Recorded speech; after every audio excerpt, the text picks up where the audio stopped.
할렐루야. 하나님께 모든 영광 올려드립니다. 예, 우리 성도님들 지난 한 주간도 평안하셨습니까? 코로나로 가정의 경제, 건강의 문제 여러 가지로 세상이 우리를 힘들게 하지만 그러나 우리 하나님께서 우리와 함께 하시기 때문에 우리는 늘 기쁘고 즐겁고 행복합니다. 오늘 이 영상을 보시는 모든 분들이 이 말씀으로 인하여 천국의 삶들이 다 되시기를 주님의 이름으로 축원합니다. 축원합니다. 오늘 하나님께서 우리에게 주신 말씀은 창세기 1장 14절로 19절의 말씀입니다. 하나님이 가라사대 하늘의 궁창에 광명이 있어 주야를 나누게 하라. 또 그 광명으로 하여 징조와 사시와 일자와 연한이 이루라. 또 그 광명이 하늘의 궁창에서 땅에 비치라 하시고 그대로 되니라.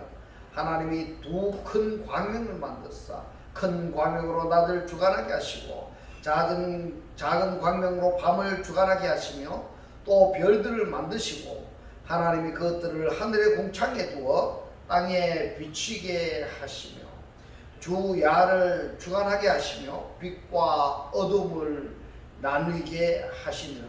하나님의 보시기에 좋았더라. 저녁이 되며 아침이 되니 이는 넷째 날이니라. 아멘. 자, 오늘도 지난주에 이어서 큰 광명, 작은 광명, 별들이라는 제목으로 그 네 번째 시간을 저와 여러분이 함께 은혜 받기를 원합니다. 오늘 본문의 창세기 1장 14절을 보면 하나님이 가라사대 하늘의 궁창에 광명이 있어 주야를 나누게 하라. 또 그 광명으로 하여 징조와 사시와 일자와 연한이 이루라. 하나님이 가라사대 하나님이 말씀하셨습니다. 뭐를 말씀하셨느냐 하니까 하늘의 궁창에 광명이 있어 이랬습니다. 광명이 있어. 그리고 그 광명들이 주야를 나눠야 하고 그리고 징조와 사시와 일자와 연한이 이루라 이렇게 말씀을 하셨습니다. 그런데 창세기 1장 16절에 보니까 하나님이 가라사대 두 큰 광명을 만드사 그랬습니다. 자, 여기서 말씀드리고자 하시는 것은 창세기 1장 14절에서 바요멜 엘로힘 그러니까 바요멜 엘로힘 하신 광명하고 창세기 1장 16절에 바야스 엘로힘 하신 이 광명은 어떤 차이점이냐 하는 문제입니다. 어떤 차이점이냐. 창세기 1장 14절에는 말씀을 하시니까 광명이 존재하게 되었고 존재한 그 광명으로 하여금 주야를 주 사이를 낮 사이를 나누는 사역을 해야 되는 겁니다. 또한 징조와 사시와 일자와 연한을 이루어야 되는 것입니다. 그런데 창세기 1장 16절에서 바야스 엘로힘 하나님이 만드신 광명으로는 두 큰 광명을 만드셨습니다. 뭔가 해달 별을 만드셨는데 큰 광명으로는 낮을 주관하게 하시고 작은 광명으로는 다른 밤을 주관하게 하시고 그리고 별들도 밤에 존재하게 되는데 큰 광명, 작은 광명, 별들은 주관하는 사역뿐만이 아니라 땅을 비추게 하셨다 이 말입니다. 땅을 비추게 하셨다. 땅에 비추게 하시며 그리고 주야를 주관하게 하시며 빛과 어둠을 나누게 하시니라. 이렇게 우리가 구분해야 될 것이 뭐냐 하면은 말씀하시니까 되어진 말씀으로 창조하신 광명하고 하나님이 만드신 광명의 차이점이다 이 말씀입니다. 그런데 이 광명이 존재하게 된 근원이 어디 있느냐 하는 것인데요. 이 근원이 어디 있는가 하면 여러분 이 광명은 여러분들이 어떻게 알고 있습니까? 이것은 절대로 여러분들이 잊어버리면 아니 됩니다. 모르면 안 됩니다. 알고 있어야 됩니다.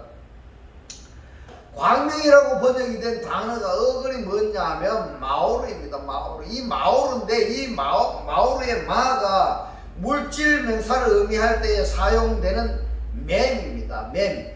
이 맴, 물질 명사가 없다고 가려놓고 보면은 오르가 되는 것입니다. 오르. 이 오르가 무엇이냐 하면은 첫째 날에 하나 하나님이 빛이 있으라 말씀을 하실 때 빛이 존재하게 된 이 오르입니다. 이 오르가 물질 명사가 되어서 마오르가 되는데, 그럼 이 마오르는, 이 오르는 첫째 날이고, 그리고 마오르는 넷째 날을 이야기하고 있습니다. 그래서 첫째 날에 보완을 넷째 날에 하신다 하는 것을 우리가 알 수 있겠습니다. 할렐루야. 이 말씀이 깨달아지시기를 주님의 이름으로 축원합니다. 이 말씀이 깨달아지셔야 됩니다.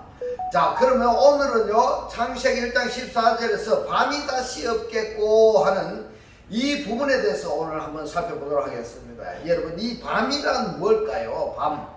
이 밤은 우리가 지금 하루 중에 24시간 중에서 해 뜨는 그 부분을 낮이라 하고 해 지는 그 부분을 밤, 그렇게 생각들을 하시는데, 만약에 우리들이 이 밤이 없다면 어떻게 될까요? 예, 밤이 없다 한다면은 식물이 제대로 자랄 수가 없는 겁니다. 그리고 이 사람이 온전히 활동할 수 있을까요? 활동할 수 없습니다. 이것은 해, 달, 별이 존재했을 때 우리들이 생각할 수 있는 문제이고요. 그리고 물론 하나님께서 또 필요 없다면은 필요 없는 대로 존재할 수 있도록 하실 것입니다. 그러나 필요하시기 때문에 만드신 겁니다. 필요하시기 때문에. 그렇다면은 이 낮이란 무엇이고 또 밤이란 무엇이냐 하는 것을 우리가 성경의 말씀을 통해서 우리가 알아야 됩니다. 하루 24시간 중에서 해가 떠 있는 그 시간은 낮이다. 그리고 해가 지는, 달이 뜨는 그것을 밤이라고 우리가 생각한다면은 이것은 하나님께서 말씀하시고자 하는 그 의도와 완전히 빗나갔다, 이렇게 생각할 수밖에 없다, 이렇게 보시면 됩니다.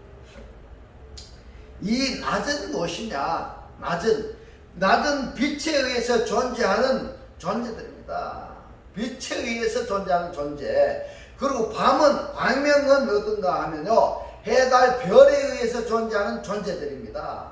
그렇다면 어두움도 빛입니다. 빛은 빛인데 어두움의 빛이라는 겁니다. 이 어두움의 빛과 밝은 빛이 하나님께서 왜 말씀하시니까 존재하게 하셨고 만드셨느냐? 서로 조화를 이루는 세계입니다. 그런데 문제가 뭐냐? 문제가 있습니다. 이 문제가 뭐냐면은 이 밤의 세계가 낮의 세계를 침범하려고 하니까 하나님의 질서, 창조 질서가 깨지게 되는 것입니다. 이 어두움은 사단을 상징합니다. 마귀를 상징합니다. 이 마귀까지도 하나님께서 우리의 영의 생활을 하는데 필요하기 때문에 창조하셨던 것입니다. 할렐루야. 이 말씀이 깨달아지시기를 주님의 이름으로 축원합니다. 문제는 이 어둠이 낮이 되려고 하는 것이 문제입니다. 어둠이 낮이 되, 창조 질서를 깨워버리는 것입니다. 그래서 이 밤의 세계와 낮의 세계, 우리 육적도 번갈아 가면서 살고 있는데요, 한때는 낮의 세계를, 어떤 또 한때는 밤의 세계를 살고 있는데, 영의 세계에서는 반드시 낮의 세계에서만 존재해야 되지 두 세대를 왔다 갔다 하면 안 된다는 것입니다. 안 된다. 왜냐하면은 마태복음 6장 24절을 보면 두 주인을 섬길 수 없다라고 말씀을 하셨기 때문에 그렇습니다. 그래서 우리는 낮에 속한 빛의 존재들이면서 또 밤에 존재하는 이 어두움의 사단을 통치하는 자들의 삶을 우리가 살아야 되는 것입니다. 오히려 그렇게 살아야 되는데 오히려 어두움을 통치해야 될 사람들이 어두움의 지배를 받아버리는 것입니다. 지배를.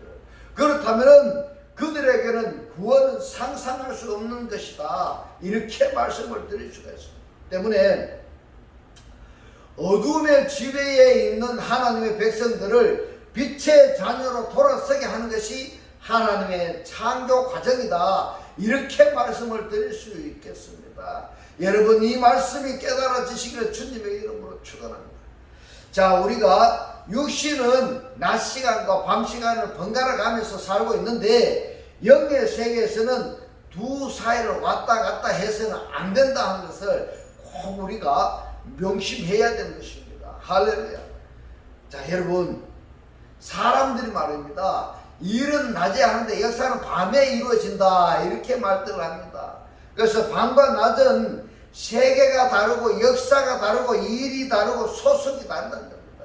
그런데 이 성경은 뭐라고 말씀하는가 하면요, 언젠가는 밤이 없을 때가 올 것이다, 이렇게 예언을 하고 있습니다. 계시록 21장 25절 보면은 성문들을 낮에 도무지 닫지 아니하리니 거기는 밤이 없음이라 이랬습니다.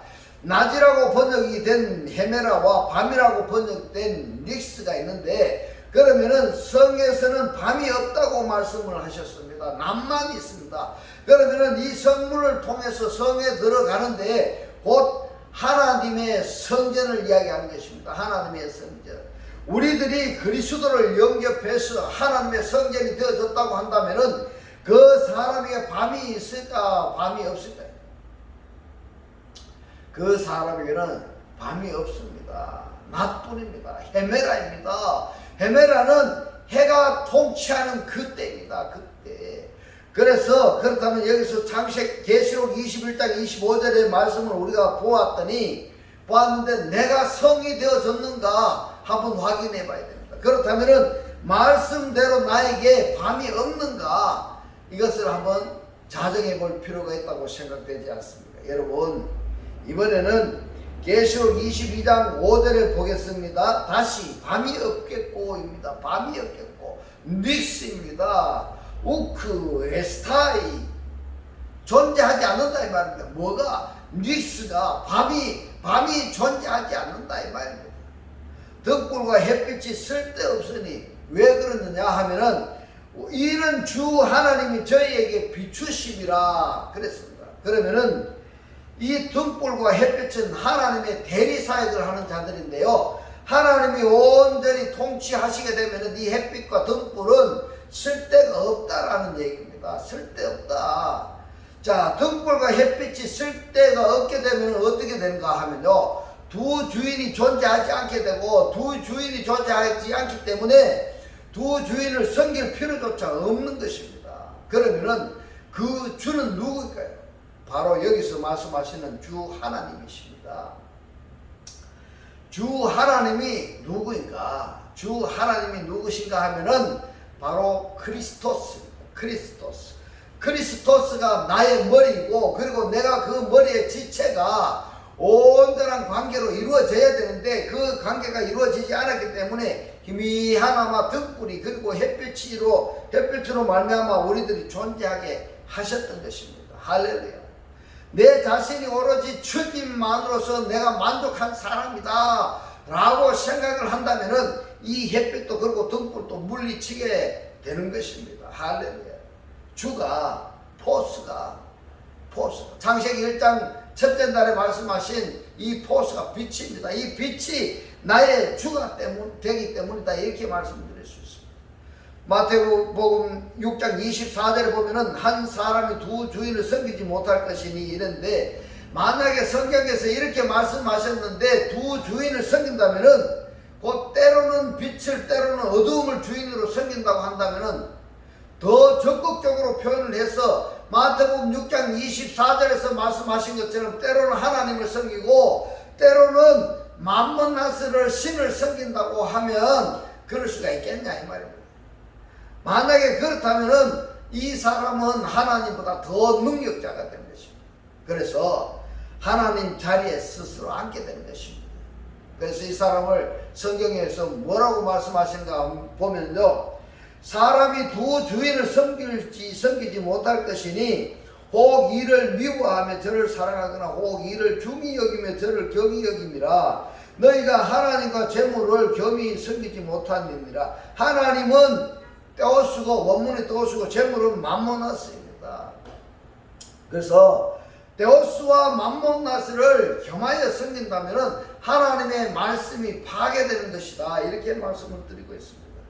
마태복음 6장 24절에서 한 사람이 두 주인을 섬기지 못하는 것과 곧 하나님과 맘모나스를 섬기지 못하는 것과 계시록 22장 5절에서 밤이 없고 등불과 햇빛이 쓸데없는 것과 무슨 상관이 있을까? 이걸 우리가 생각해 봐야 됩니다. 어떤 관계, 어떤 상관이 있느냐, 이걸 우리가 알아봐야 되는 것입니다.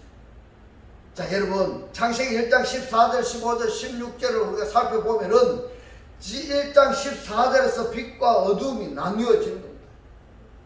빛과 어둠이 나누어지고, 그리고 16절에 보면은 통치가 이루어집니다. 어떤 통치냐? 낮을 주관하는 자와 밤을 주관하는 자를 하나님이 만드셨기 때문에 통치가 시작이 되는 것입니다.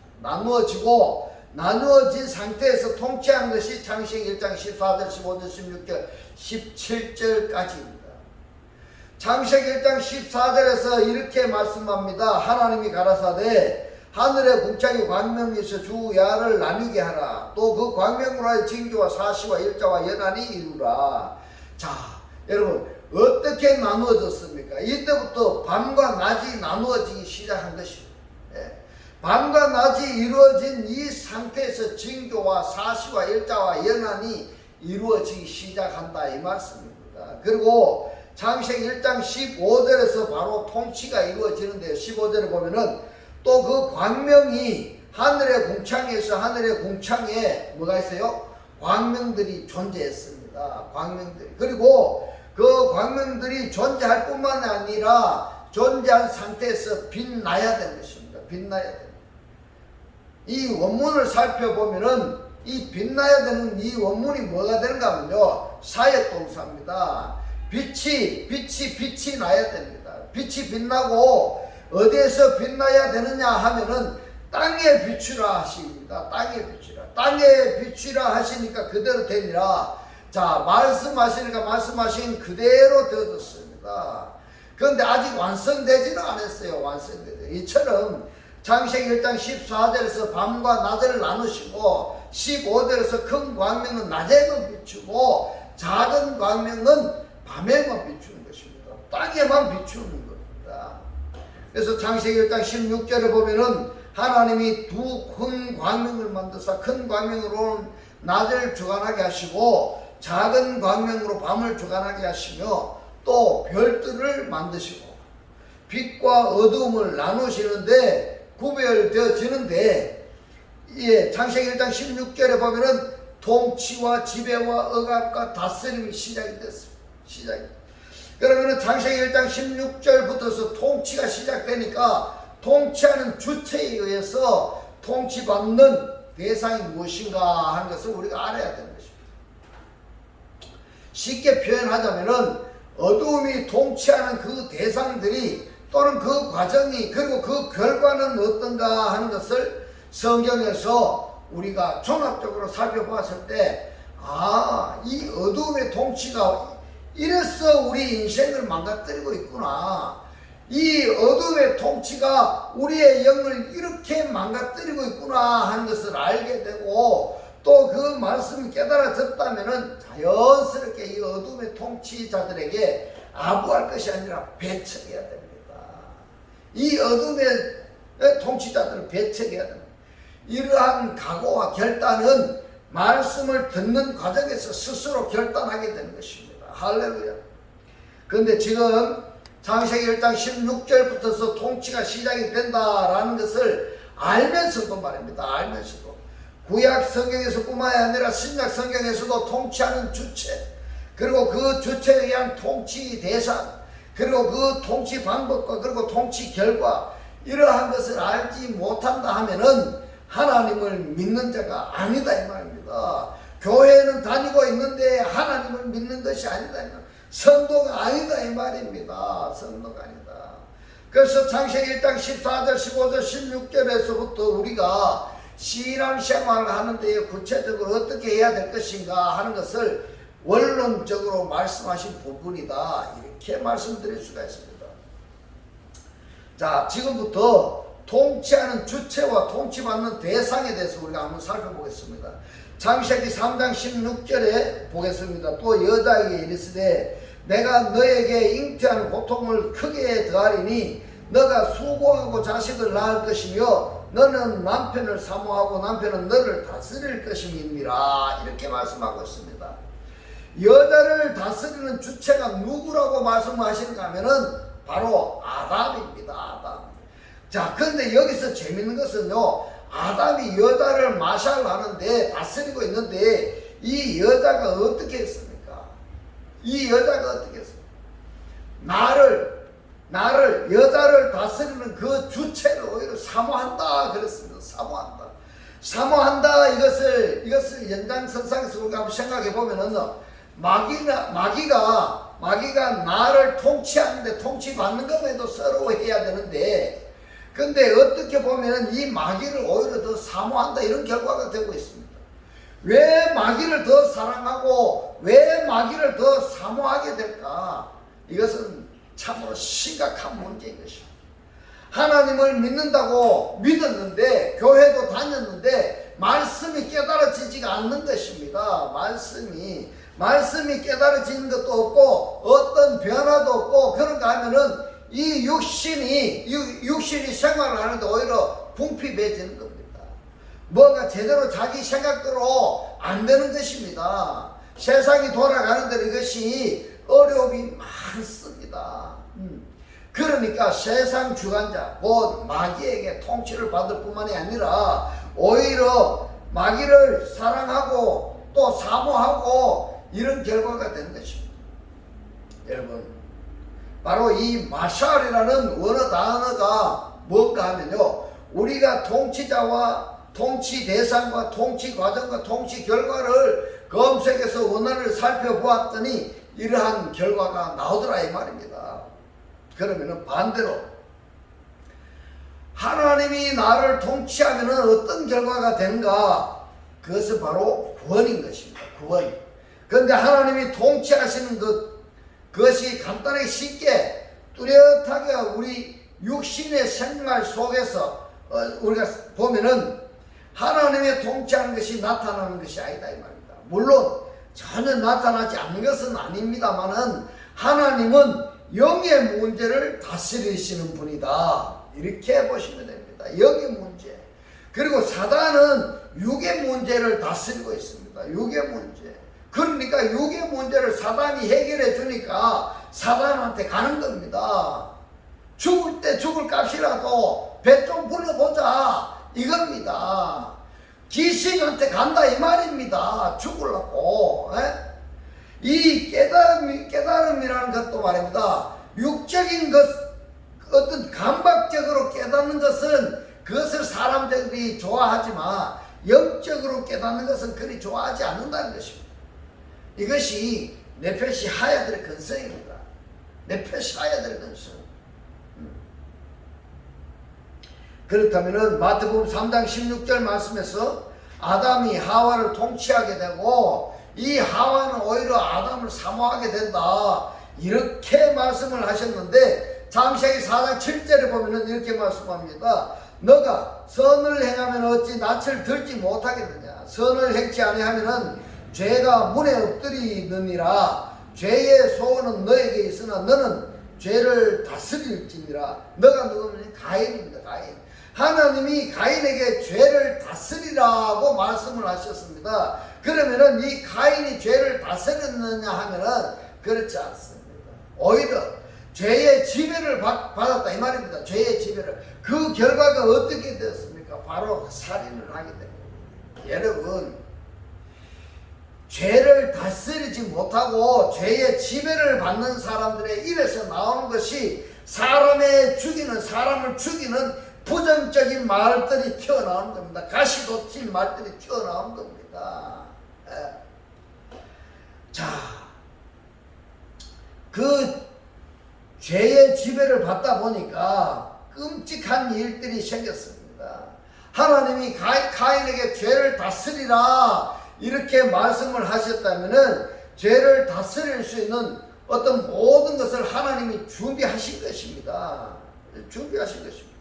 할 수 있도록 조건과 모든 것을 갖추어 두시고 가인에게 죄를 다스리라 이렇게 말씀을 하시는 하나님이시지, 가인 스스로 죄를 다스릴 수도 없는데 죄를 다스리라고 말씀을 하시는 하나님이 아니시라는 것입니다. 할렐루야.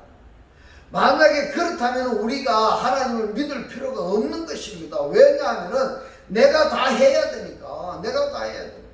그런데 가인이 죄를 다스렸습니까? 못 다스렸습니다. 오히려 죄의 다스림을 받아서 결과는 멸망이었습니다. 멸망. 창세기 37장 8절에 보면은 그 형들이 그에게 이르되 너가 참으로 우리의 왕이 되겠느냐, 참으로 우리를 다스리게 되겠느냐 하고 그 꿈과 그 말을 인하여 그를 더욱 미워하더니 이랬습니다. 이 요셉은 자기 형제를 다스렸나요, 안 다스렸나요? 창세기 45장 7절 8절을 보겠습니다. 하나님이 큰 구원으로 당신들의 생명을 보존하고 당신들의 후손을 하나님의 후손들을 세상에 두시려고 나를 어리는데, 나가 누굽니까? 요셉을 형제들이 애굽에다가 팔아버렸습니다. 왜냐하면 꿈을 꾸니까 이 꿈을 형제들한테 요셉이 말했습니다. 그러니까 형제들이 미워하는 겁니다. 왜 미워하는가 하면 형들이 네가 동생을 형이 다스린다 하니까, 형이 동생을 섬긴다 하니까 기분이 좋겠습니까, 안 좋겠습니까? 그러니까 팔아버렸습니다. 근데 팔아버렸는데 요셉이 애굽에 가서 뭐가 된가 하면 국무총리가 됐습니다. 지금 그 광경을 지금 이야기하고 있는 것입니다. 당신들의 후손을 세상에 두시려고 나를 당신들 앞서 보내셨나니, 그런즉 나를 요셉을 이리로 보낸 자는 당신들이 아니라, 형들이 아니라 하나님이시니라. 하나님이 나로 바로의 아들을 삼으시며 그 온 집의 주를 삼으시며 애굽 온 땅의 지리자를 삼으셨나이다, 이렇게 말씀하고 있습니다. 이 요셉이 애굽의 통치자가 되었던 겁니다. 여러분 보십시오. 지금 이 통치하는 그 결과가 요셉의 형들이 어떻게 됐습니까? 굶어 죽을 지경이었는데 요셉이 애굽에 가서 국무총리가 되니까 형제들을 불러서 먹고 살 수 있도록 만들어 주었습니다. 하나님이 요셉에게 형제들을 통치하게끔 꿈을 주셨고 그 꿈을 이루어 주셨고 그 결과로 요셉의 통치를 받은 형제들이 살아남았다, 이 말입니다. 구원 받았다는 얘기입니다, 여러분.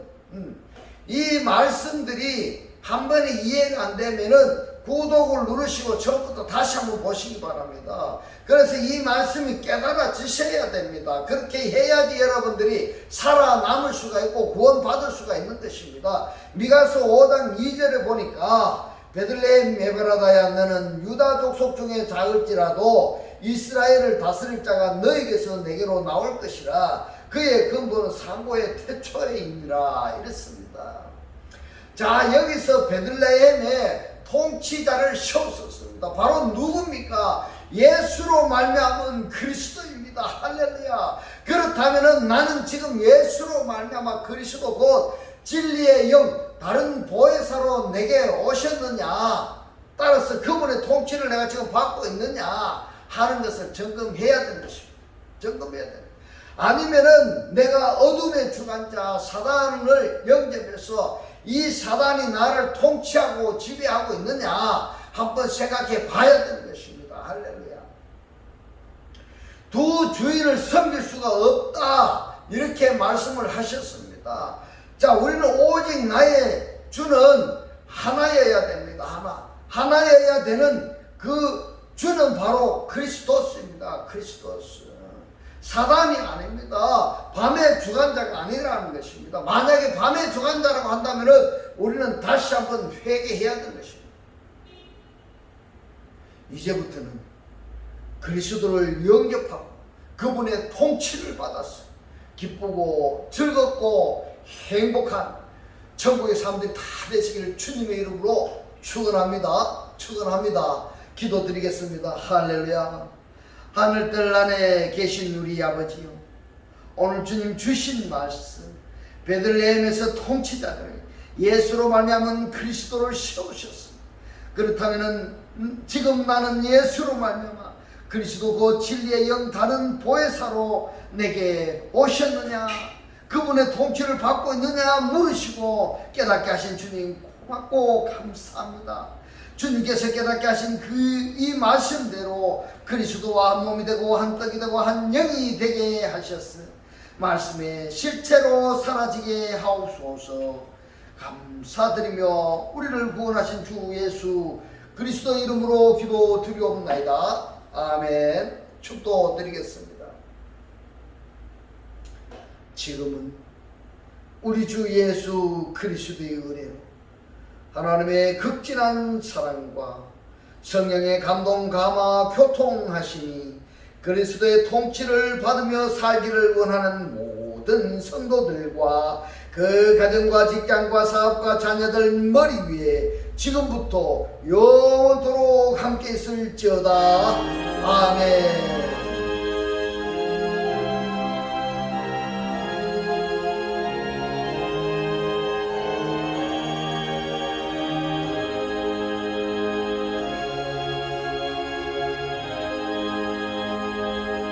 할렐루야. 하나님께 모든 영광 올려드립니다.